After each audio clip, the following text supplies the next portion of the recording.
ఆంధ్రప్రదేశ్ ప్రభుత్వ అధినేతగా చెప్పే లెక్క సరిగ్గా ఉండాలి. అదేం ఎన్నికల ప్రచారమో కాదు, ఇప్పుడు ఏమి ఎన్నికలు లేవు. కానీ స్వాధ్యం ఏంటంటే ఈ రాష్ట్రంలో చంద్రబాబు నాయుడు గారికి, వారి కుమారుడికి, తెలుగుదేశం పార్టీ క్యాబినెట్కి లేచినా జగన్ జపమే, కూర్చున్నా జగన్ జపమే, నిద్రలో కూడా జగన్ జపమే. కానీ సభాష్ జగన్మోహన్ రెడ్డి గారిని నేను పూర్తిగా, తనకి 40 సంవత్సరాల అనుభవం ఉందని చెప్పుకునే చంద్రబాబు నాయుడిని నిద్రలో కూడా జగన్ జపం చేసేటట్లుగా చేసిన మొగాడు జగన్మోహన్ రెడ్డి.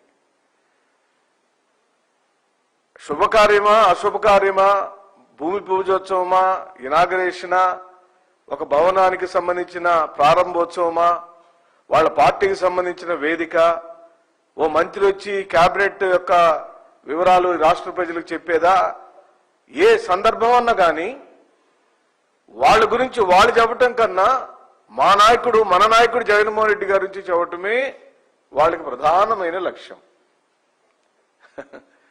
ఇది పూర్తిగా జగన్మోహన్ రెడ్డి గారు సాధించిన రాజకీయ విజయం.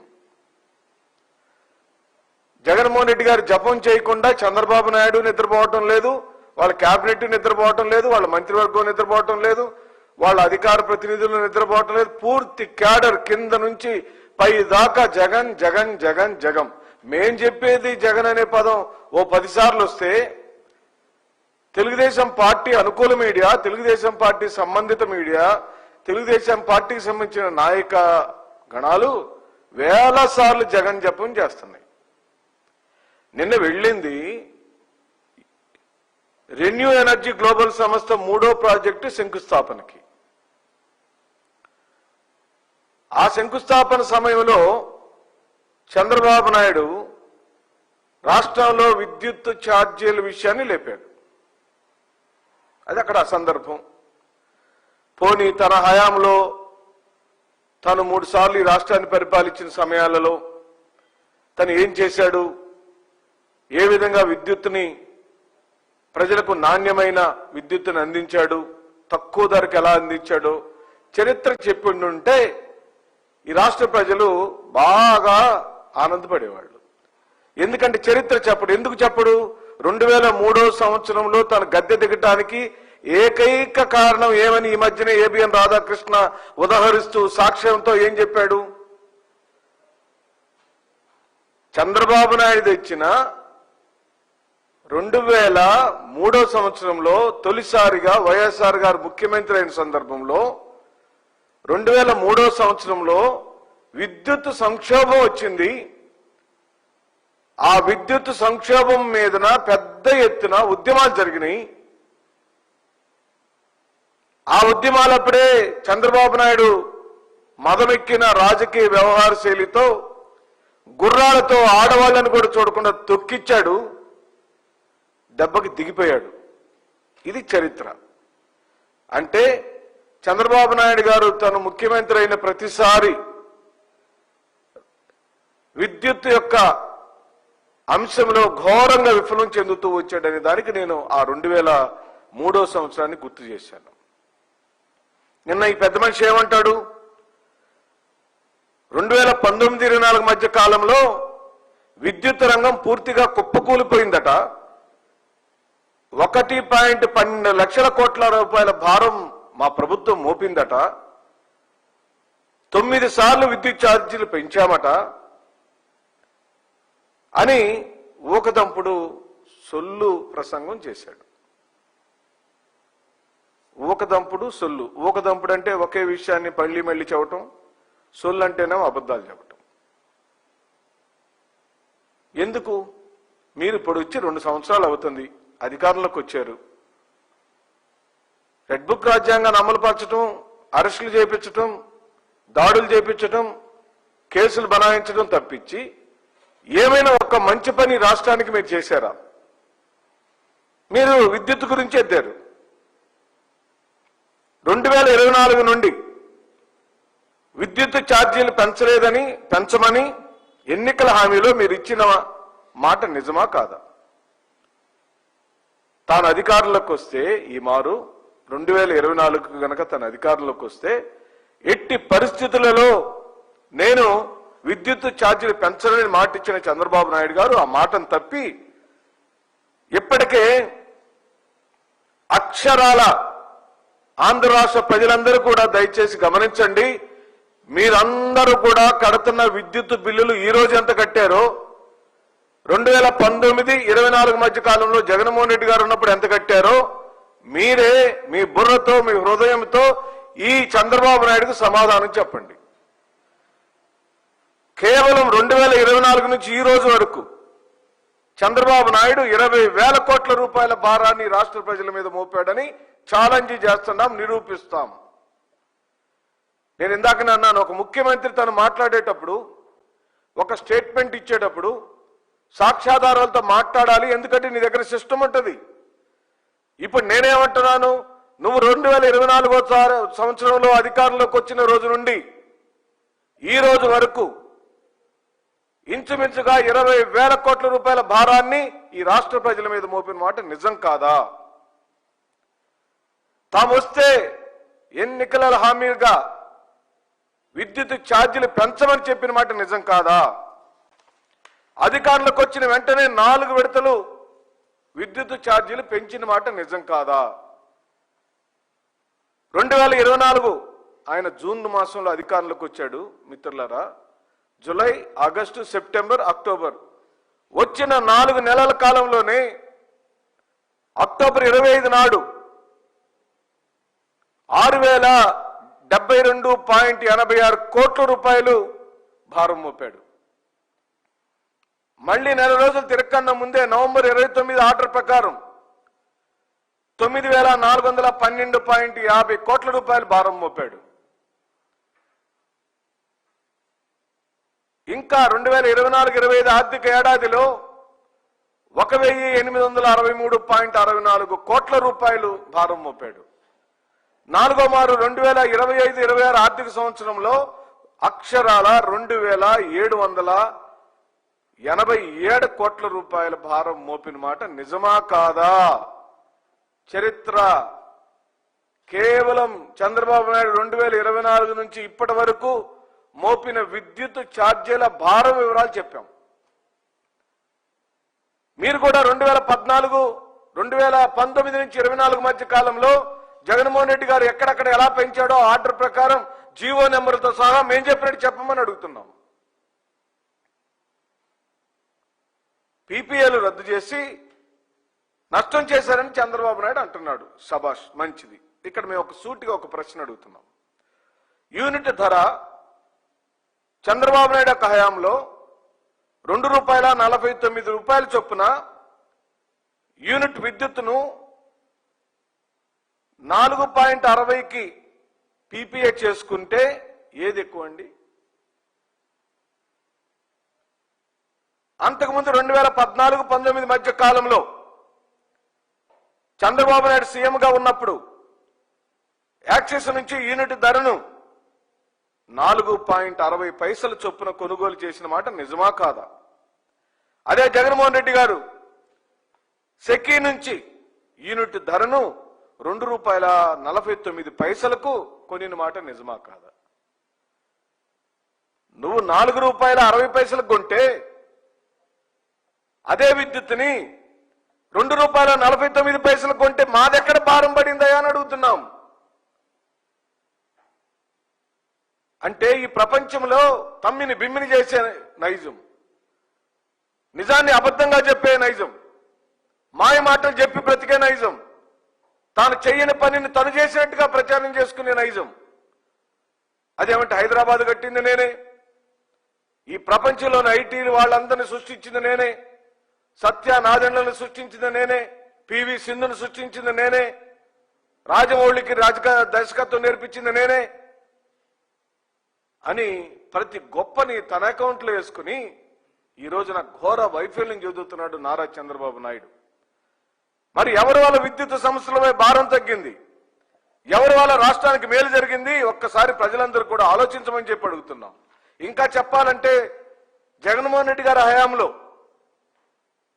పీపీఏలను రద్దు చేసి సంస్కరణలు తెచ్చి 5,448.3 కోట్ల రూపాయల ధనాన్ని, ప్రజాధనాన్ని, కోట్ల రూపాయల ప్రయోజనం కలిగించాడు జగన్మోహన్ రెడ్డి గారు.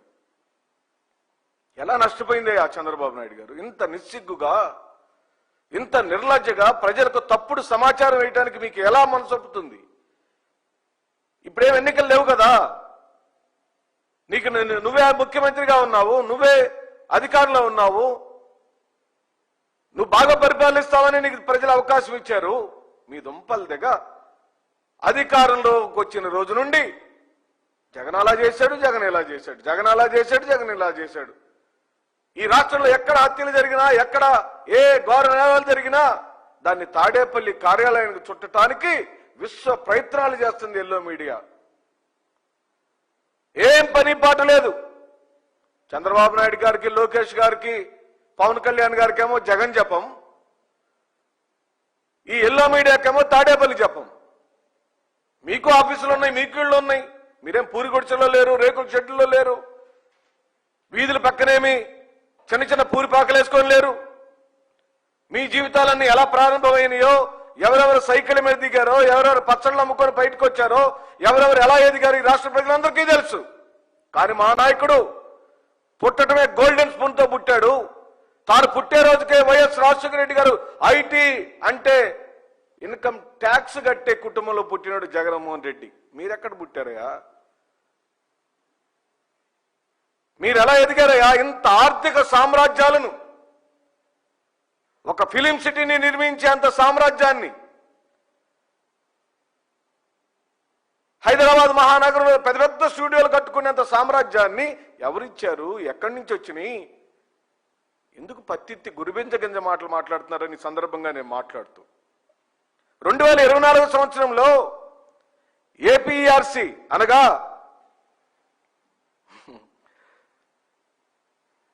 రాష్ట్ర విద్యుత్ నియంత్రణ సంస్థ చెమడా లొలిచింది చంద్రబాబు నాయుడు గారికి. ఆయన మీద ఆగ్రహం వ్యక్తపరిచింది. Fuel and power purchase cost adjustment పేరిట 2024-25 ఆర్థిక సంవత్సర కాలంలో ప్రతి నెల యూనిట్ విద్యుత్తుకు 40 పైసలు చొప్పున మొత్తం 2,787 కోట్ల రూపాయలు వసూలు చేశాడు చంద్రబాబు నాయుడు ఆయన ప్రభుత్వం. ఎందుకు అలా వసూలు చేయాల్సి వచ్చిందని ఆగ్రహం వెలుపుచ్చిన ఏపీఆర్సీ వెంటనే తిరిగి ఆ డబ్బులు ప్రజలందరికీ కట్టమని ఆదేశాలు ఇస్తే తప్పనిసరి పరిస్థితులలో ఆ ట్రూ డౌన్ అనే పేరుతో చంద్రబాబు నాయుడు ప్రభుత్వం ఆ డబ్బులని వెనక్కిచ్చి తను ధరలు తగ్గించినట్టుగా పెద్ద బిల్డప్ ఇచ్చేశాడు. జరిగిందేమో ప్రజల దగ్గర నుంచి అక్రమంగా డబ్బులు వసూలు చేసి ఇలా మీరు ఎందుకు చేశారని చెప్పి ఏపీఆర్సీ ఆగ్రహం వ్యక్తం చేస్తే ఆ డబ్బులు వెనక్కి ఇచ్చేసి నేను విద్యుత్ ఛార్జీలు తగ్గించాను, నేను బాగా మంచి పని చేశానని క్రెడిట్ చోరీ అనేది ఇండైరెక్ట్ గా ఇక్కడ జరిగింది చూసాం. ఇంత చేసినా ఇప్పటికీ ఏకంగా 20,136 కోట్ల ఛార్జీల భారం విద్యుత్ ఛార్జీలు పేరిట ఈ ప్రభుత్వం వసూలు చేసి ఎక్కడ పెంచలేదట. వైఎస్ఆర్ ప్రభుత్వమే 9 సార్లు విద్యుత్ ఛార్జీలు పెంచిందట అని ఆయన ఆరోపిస్తూ వచ్చారు. ఇంకా చెప్పాలంటే ఈ నెల ఏప్రిల్ 2026 నుండి 15,651.96 కోట్ల మేర విద్యుత్ ఛార్జీలు భారం మోపడానికి మళ్లీ రంగం సిద్ధం చేశాడు చంద్రబాబు నాయుడు. అందుకే ఏపీఆర్సీ నుంచి అనుమతి రాకపోవడంతో కొంచెం ఆగి ఉన్నాడు. ఇప్పుడు దానికి ప్రిపేర్ చేస్తున్నాడు. ప్రజలందరి మైండ్ సెట్ ని రేపు విద్యుత్ ఛార్జీలు పెంచితే ఇది కూడా జగన్మోహన్ రెడ్డి గారి వల్లనే పెంచాల్సి వస్తుందని ఒక పెద్ద డ్రామా ఆడటానికి ఇదంతా కథ నడుపుతున్నాడని అర్థం. అంటే తను ఒక భయంకరమైన తప్పు చేయటానికి ముందు 1 నెల 2 నెలలు 15 రోజుల ముందు కావాలనే ఒక అభూత కల్పన సృష్టించి ఆ అభూత కల్పనలో జగన్మోహన్ రెడ్డి గారిని తప్పుగా చిత్రీకరించే కార్యక్రమం చేసి జగన్మోహన్ రెడ్డి గారి యొక్క తప్పులన్నింటినీ తను సరిచేస్తున్నట్టుగా ఆ సరిచేయటానికి కావాల్సిన డబ్బుల్ని మళ్ళీ ప్రజల దగ్గర నుంచే తీసుకుంటున్నట్టుగా తనకు ఏ పాపం తెలియనట్టుగా డ్రామాలు ఆడుతున్నాడు. ప్రజల ధనం అంతా ఏమైతే చంద్రబాబు నాయుడు గారు 5 సంవత్సరాల కాలంలో జగన్మోహన్ రెడ్డి గారు కేవలం 2 లక్షల పైచీలకు అప్పులు చేస్తేనే అప్పులు చేశాడు గగ్గోలు పెట్టారు కదా. మరి 2 సంవత్సరాల కాలంలోనే రమారమి 4 లక్షల కోట్ల రూపాయల అప్పులు నీ ప్రభుత్వం చేసింది కదా. అప్పులే తెచ్చి బ్రతుకుతున్నారు కదా. ఆ డబ్బులని ఏమైనాయి? జగన్మోహన్ రెడ్డి గారు 38 రకాల పథకాలు ఇచ్చాడు. కేవలం సంక్షేమం మీదనే 4,56,000 కోట్ల రూపాయలు పంచాడు. నువ్వేమి ఇచ్చావు? పెద్ద చెప్పిచ్చావు. ఆంధ్ర రాష్ట్ర ప్రజలకు పెద్ద బొచ్చి ఇచ్చి అడుక్కునేటట్టు చేశావు. గ్రామాల్లోకి వెళితే ప్రియ మిత్రులారా, సోదరులారా, అది క్రిస్మస్ అయినా, సంక్రాంతి అయినా, లేదా రంజాన్ అయినా, దీపావళి అయినా పేదవాడి దగ్గర కొనుగోలు శక్తి ఉండేది. ఈరోజు నా కొనుగోలు శక్తి పోయి జేబుల్లో డబ్బులు లేక, పంటలు సరిగి పండక, పండిన పంటలకు గిట్టుబాటు ధరలు లేక, సరైన కాలంలో సకాలంలో వర్షాలు పడక అల్లాడిపోతున్న ప్రజలకు ఉసురు కొట్టుకొని పోతారని చెప్పి మనం చేస్తున్నాం. దేవుడు మిమ్మల్ని వదిలిపెట్టే ప్రసక్తి లేదు. ఎందుకంటే ఘోర నేరాలను చేసిన మీ వైఖరి. ఈయన ఇన్ని తప్పులు చేస్తుంటే 2 సంవత్సరాల పాటు ఒక్క మంచి పని కూడా చేయకుండా కాలయాపన చేస్తుంటే కేవలం 2 పత్రికలు, 3 దినపత్రికలు, 6 ఛానళ్లు, 3 పువ్వులు 6 కాయలు, 3 పత్రికలు 6 ఛానళ్లు. ఏంటయ్యా వీళ్ళ పని అంటే చంద్రబాబు నాయుడు గారు లేచారు, చంద్రబాబు నాయుడు లేచాడు, చంద్రబాబు నాయుడు కూర్చున్నాడు, చంద్రబాబు నాయుడు ఈరోజు చంద్రబాబు నాయుడు తలదవలేదు.